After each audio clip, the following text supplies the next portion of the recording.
Malpur Modasa state highway પર આવેલા market yard સામે ગરનાળા પાસેથી પસાર થતી પાણી પુરવઠા વિભાગની મુખ્ય લાઇનમાં ભારે લીકેજ સર્જાયું છે, જેના કારણે લગભગ 20થી 25 ફૂટ ઊંચા ફુવારા ઉડવા લાગ્યા છે. હજારો લીટર પાણીનો વ્યય થતો જોવા મળ્યો હતો. હાલ આકરી ગરમી પડી રહી છે. એવામાં પાણીનું બાષ્પીભવન પણ વધારે થતું હોય અને પાણી જાળવણી કરવી ખાસ જરૂરી હોય છે.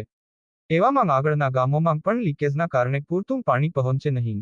આમ એક પાઇપલાઇન લીકેજના કારણે પાણીનો વ્યય થાય છે અને આગળના ગામોના લોકોને પાણી વગર ટળવળવું પડે છે. ત્યારે લાઇન રિપેર થાય એ જરૂરી છે. ठीक है। आज एक्वालैंड वाटर पार्क में हम लोग माननीय कलेक्टर मैडम के जो आदेश के अनुसार इसको सीजिंग की प्रोसेस के लिए आए हुए हैं। सीजिंग की प्रोसेस हम लोग इसलिए कर रहे हैं क्योंकि इन्होंने इनका जो लाइसेंस की अवधि थी वो समाप्त हो गई है और इन्होंने कलेक्टर ऑफिस में रिन्यू के लिए अर्जी की हुई है, किंतु सारी परमिशन पूरी नहीं होने के कारण मैडम ने इसके सीजर के लिए आदेश किया है और हम लोग यहाँ पे जब उपस्थित हुए तो ये चालू पाया गया और हमने सभी लोगों को यहाँ से निकाल के और इसको सीजिंग की प्रोसेस शुरू कर दी है और थोड़ी देर में इसको सीज करके हम लोग यहाँ से जाने वाले हैं।